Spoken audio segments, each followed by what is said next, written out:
की ध्यान, सपनों की उड़ान।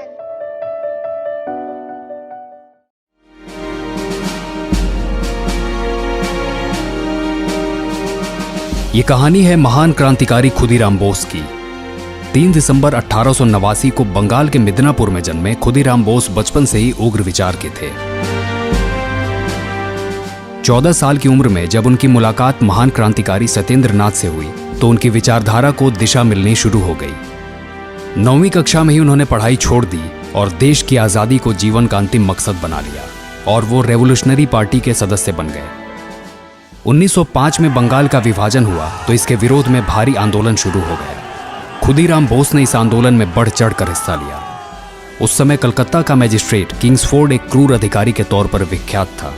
क्रांतिकारियों का मानना था कि वो देशभक्तों को परेशान करता है।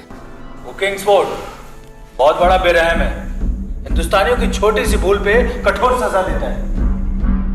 हाँ, अभी हफ्ता भर पहले सुशील सेन को भी बहुत बेरहमी के साथ कोड़ों से पिटवाया, जबकि सुशील सिर्फ 15 साल का लड़का है। फिर क्या था, क्रांतिकारियों ने उसकी हत्या करने का फैसला किया और इस काम के लिए खुदीराम बोस व प्रफुल्ल चाकी को चुना गया।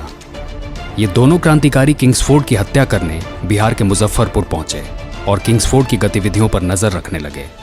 खुदीराम, हमें बहुत सावधान रहना होगा। दादा 10 दिन हो गए, उसके आसपास कितना कड़ा पहरा है, जरा सा भी निशाना चुका ना हमारे बम से बहुत सारे। किंग्सफोर्ड के बंगले के पास ही एक क्लब था जहां शाम को अंग्रेज अधिकारी अपने परिवार के साथ जाते थे। 30 अप्रैल 1908 की शाम लाल रंग की बग्घी में किंग्सफोर्ड अपनी पत्नी के साथ क्लब पहुंचा।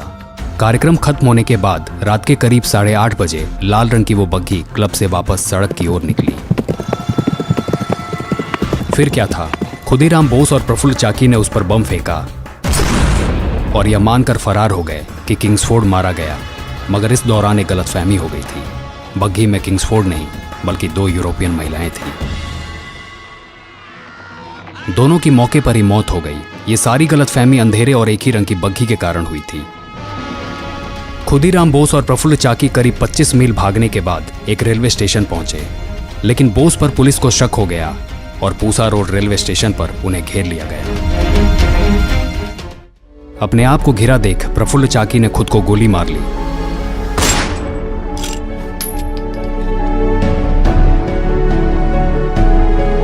पर खुदीराम बोस पकड़े गए। उन पर हत्या का मुकदमा चला।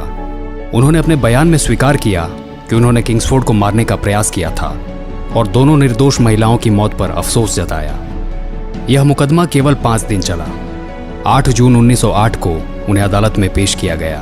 13 जून को उन्हें मौत की सजा सुनाई गई और 11 अगस्त 1908 को मात्र 18 साल की उम्र में उन्हें फांसी दे दी गई। यह अदालत खुदीराम बोस को सजाए मौत देती है, हैंग टिल डेथ। मैं अपने देश के लिए एक क्या, हर जन्म में मृत्यु को गले लगा सकता हूं।